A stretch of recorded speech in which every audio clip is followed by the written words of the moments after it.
Hoy, mga bashers na ulaga. Mga alagad ni Sara Liw. Mga nahawa na ng kabaliwan, ng mga katangahan at kabobohan. Alam nyo, kahit anong bash ang gawin nyo sa akin, tuwan-tuwa ako. Palibasa, vitamins ko na lang kayo. Tingnan nyo naman, hindi ako tumatanda. Hindi katulad nyo, konsumin na kayo sa aking mga isinisigaw. Bakit? Totoo, di ba? Meron nga dyan eh.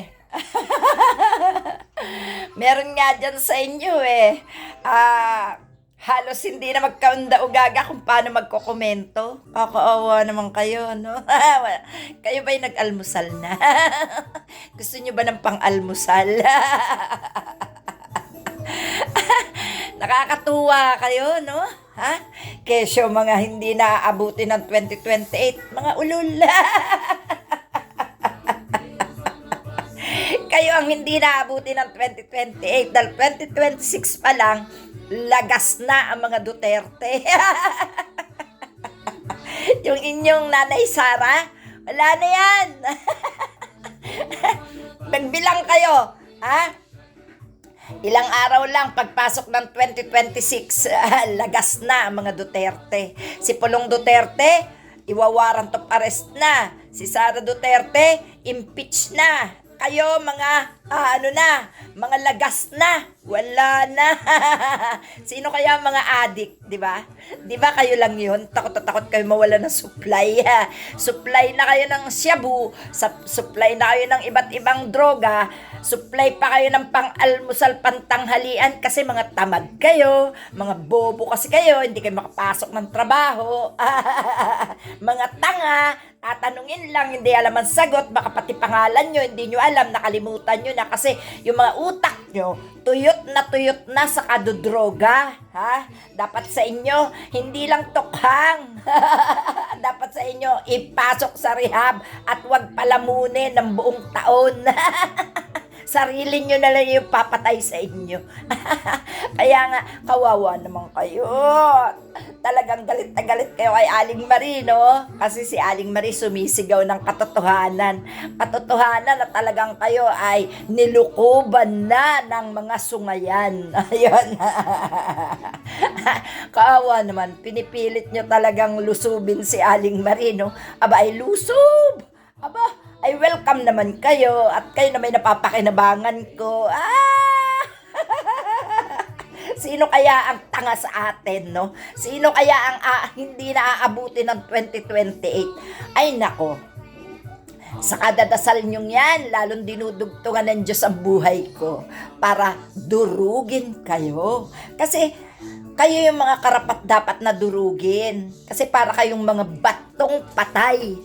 Dali-daling madurog dahil kayo ay mga bayaran lang ng mga hudas sa gobyerno. Oh, lahat ng nagsasabi ng totoo, binabash nyo, ano? Takot na takot talaga kayo sa katotohanan, ano?